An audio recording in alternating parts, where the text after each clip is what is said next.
What's up, everybody? Welcome back to another episode of Pokemon Inclement Emerald Challenger Mode, hardest battles. I guess I never mentioned this or fully explained it, but Challenger Mode basically is the hardest difficulty in this game, Inclement Emerald. It is the strongest opponent, strongest AI, and it adds features like you're stuck on set mode, so you can't switch out when the opponent switches. It doesn't ask, would you like to switch? And you also can't use items in battle with the exception of held items. So you can't use like potions and stuff. It's really cheap anyways. It makes the game a lot harder. So anyways, here we go. Team Magma Maxie, we are here to foil his devious plans once again and once and for all.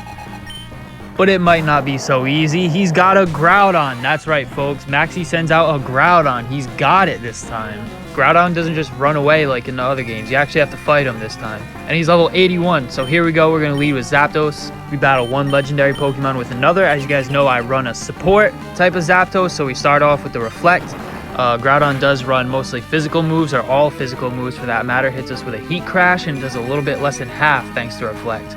The Sunlight is going to stay strong. We're going to be getting rid of that eventually, but for this turn, we're going to hit him with a Toxic. Very important that we get that off super early as possible. So Toxic does more and more damage over time with each turn. Hits us with another Heat Crash. It should be fine. We'll tank this sure enough. We survive with just a little bit of health. Zapdos has done its job. Groudon's going to take poison damage. It's not like we can attack with Thunderbolt anyway, because it's not going to affect him. Groudon is a ground type Pokemon. So not going to let him die just yet. We're going to go ahead and switch out to Snorlax, our main man here, and start setting up with a plan. We're going to start setting up curses. He hits us with a Heat Crash. It's not going to do very much damage at all, and I'll tell you why. First of all, we have Reflect up.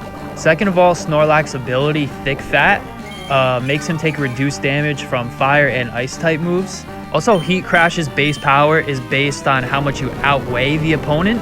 And since Snorlax is pretty heavy, that's a third reason why Heat Crash didn't do much damage. So he smartens up and goes for Precipice Blades, which does a decent chunk more damage. It does a little bit less than half. We're going to go ahead and start cursing up, raising our attack and defense. Sunlight is still out and strong. I'm not too worried about it because, like I said, Snorlax takes reduced damage from Fire-type moves. Fire-type moves are boosted in the sun, but for now that's perfectly fine. And we do also have the Reflect up for this. Now, it's important that we have Reflect up for the first few turns of Snorlax being on the field because his physical defense is not that good. So until we get a good 3 or 4 curses up, having that Reflect in place is so important. So we're going to keep cursing up. Groudon can't really do anything to us unless he gets a lucky crit. I know I apologize. Sometimes I over-explain things, and these are things that I probably have already explained in previous videos, but I forgot if I explained them or not. I also don't know who exactly is watching or how versed they are in Pokemon, if they are new players looking to get into ROM hacks, or they could be Pokemon veterans. I don't know. So if you are a Pokemon veteran or a Pokemon master, I apologize for over-explaining things. You already know what's going on. So back to the battle. As you can tell, Groudon's health is just whittling away from this Toxic. We're just letting him die on his own from the Toxic poisoning as we continue to buff up our Snorlax with Curse and heals with Slack Off when needed. I use this strategy a lot, and it's too good to pass up because Snorlax is an absolute tank. The combination, like I explained before, with setting up the Reflect beforehand and then getting Snorlax onto the field and cursing up.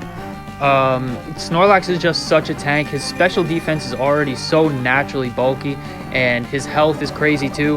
Groudon's gonna fall to the poison on his own, and we're in a great position here with at least +3 or +4. I always forget. It's probably +4 attack and defense at this point. So now we've set up Snorlax in a great position for the next 5 Pokemon. So he's gonna go ahead and send out Hydreigon next. Hydreigon. We're gonna go straight for the Hammer Arm because he is a Dragon Dark type. But he's going to move first, of course, and he goes for the Focus Blast. Now, let's see if Snorlax can tank this. It is a special, super effective fighting type move. And Snorlax takes it like a champ. What did I tell you? He's just naturally got insane special defense. So we get the Hammer Arm off, and it's going to be a one-hit KO. See, once you get all those curses set up on Snorlax, it's tough to take him down, man. I'm telling you, it's tough to take him down. I'm also going to just run through the rest of his team, one-shotting everybody. Or that's the plan, at least, or so I hope. The only drawback is that Curse does reduce speed, and Snorlax is already slow as hell as it is. So we're going to be taking shots from every Pokemon that comes out. We're going to move last every single turn. So he sends out Victory Bell with If you guys noticed that, Maxie apparently caught in a Master Ball, and he's gonna hit us with Sleep Powder, the one thing that can stop us. So that is the drawback to being so slow. The other Pokemon is gonna move first, and that leaves us vulnerable to status attacks, like being put to sleep, which is the most broken status in the game. Sleep is so broken.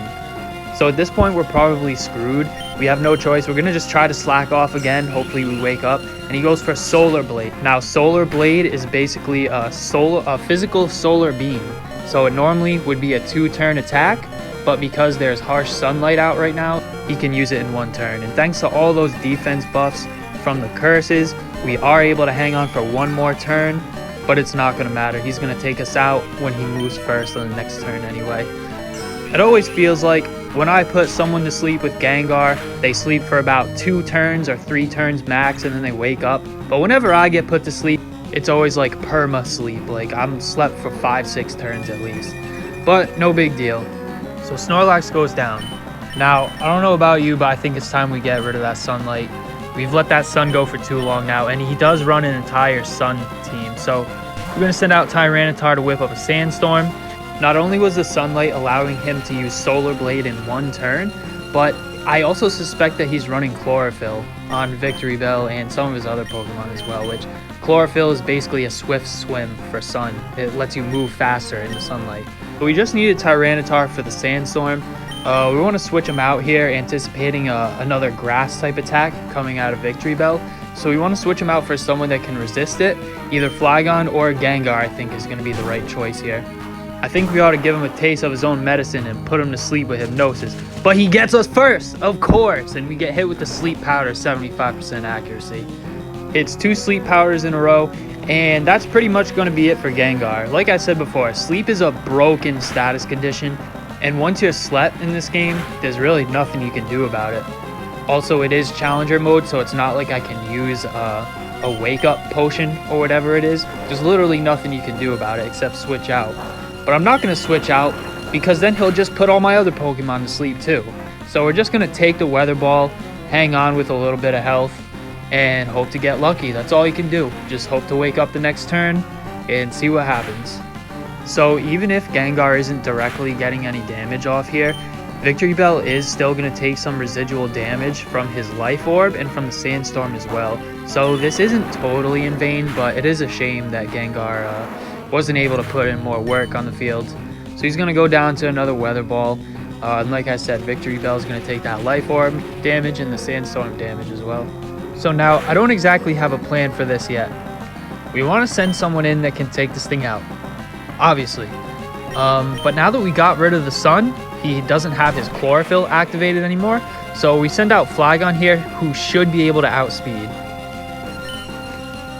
So here I debate if I should go for a greedy Dragon Dance, but I'm just going to go straight for the Earthquake. I don't want to go for the D-Dance in case he just sleeps me again. It's not worth the risk. Like I said, it would be a greedy play.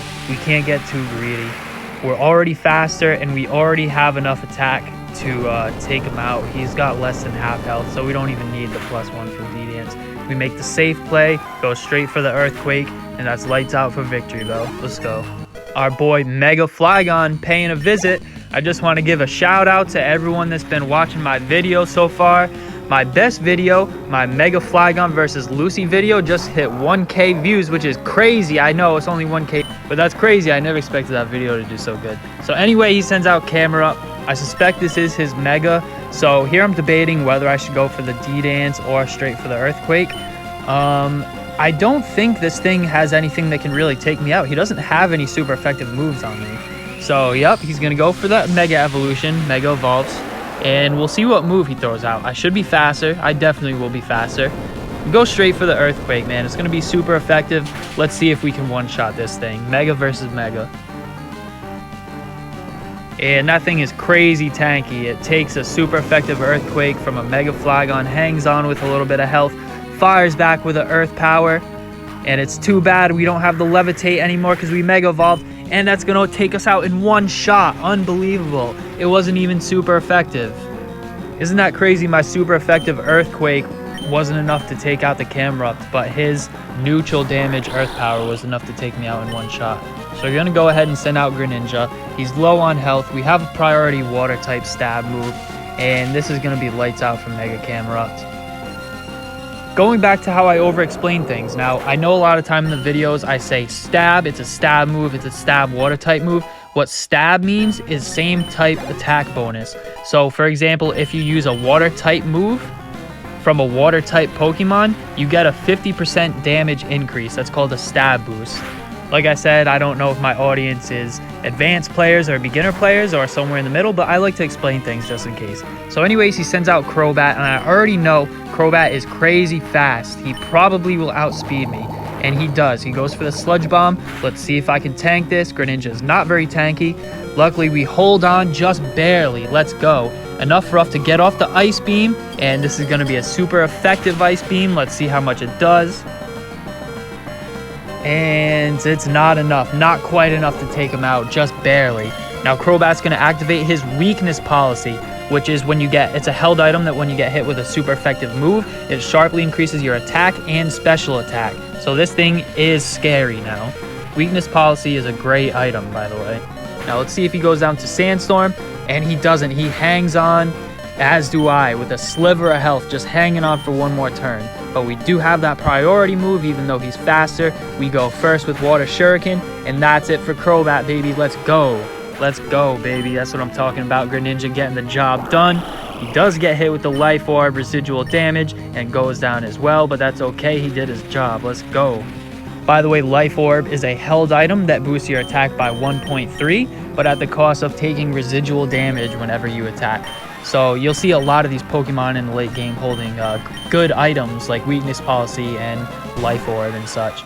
So we're going to go back to where we all started, baby. Zapdos is going to come out one more time, and we'll see who he sends out for his last Pokemon. It's going to be Weezing. Now, like I said before, I do run a utility support type Zapdos, but that don't mean he can't hit hard, baby. I think in this case, we're going to go straight for the Thunderbolt. We'll see how much it does. Hope for a Paralysis. Of course, we outspeed, knowing we're going to get some big damage off in this first and last turn. And that's right, baby. First and last turn. We get the lucky crit, and it's a one-shot Thunderbolt from Zapdos. Weezing is toast, and that's it for Maxie. Let's go, baby. To be honest, Maxie wasn't as hard as the last double battle right before him. So Groudon's going to go ahead and dip out. He's going to do the dip real quick because he don't want these problems. He don't want none of these problems no more. But anyways, I hope you guys liked this video. If you did, be sure to give it a thumbs up, like, comment, subscribe, and see you next time.